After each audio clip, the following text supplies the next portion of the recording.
My name is Paul Hunter. I'm a lecturer in Human Resource Management and Organisational Behaviour. I work for the Adam Smith Business School at the University of Glasgow.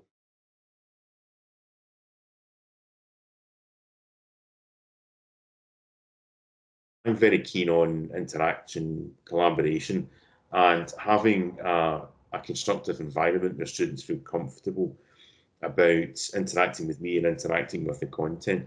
So in order, I think, for the students to feel comfortable, they have to know that there are resources there. If you want the students to engage with specific texts that they need or they must access to learn about the key concepts and build up that knowledge and understanding so that they can meet the intended learning objectives. If you actually put the resource there, then it's more effective for us because it enables us to actually teach more effectively.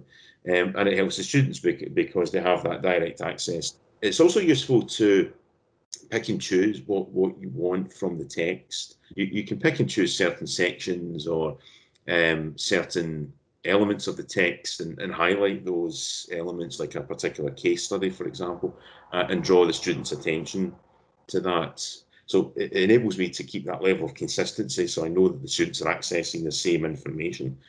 And thus, by looking at the same textbook, they're learning the concepts that are explained in a particular way that I like, and they then apply that consistent level of knowledge as a student body to produce more consistent pieces of work. It enables me to preface live sessions, so it gives the students that knowledge and understanding that they need to access before I deliver maybe a live practical workshop. So it's allowed me to broaden the scope of the content that I can offer the students, those who maybe cannot afford the textbook. It allows them to access the knowledge and understanding that they need. And I think that's important as well, having that egalitarian, broad access to academic content has been very, very fruitful. I think that Sage Catalyst has been helpful to present the course in a more professional way, particularly as we're online, we're teaching online.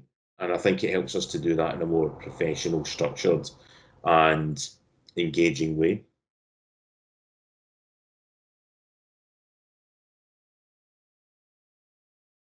The feedback I've had from the students is that they really appreciate having that direct access and being able to interact with the text, and they can interact with each other as well. So I think, as I said before, it's a more creative way, using technology to encourage the students to engage with the text.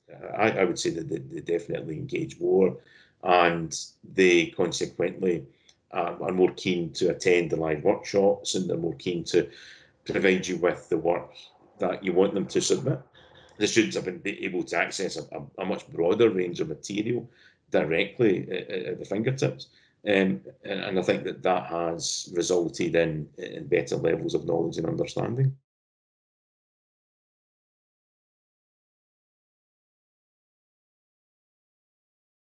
I would say that it allows me access to student performance.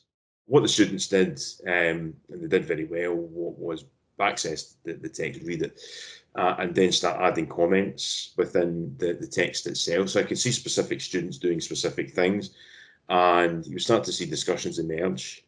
And I thought, well, this is interesting because I've never had anything like this in research methods before, actually having this very, very keen engagement and interaction. But having that, what I call textual interaction, is very, very different. I've never had that available before.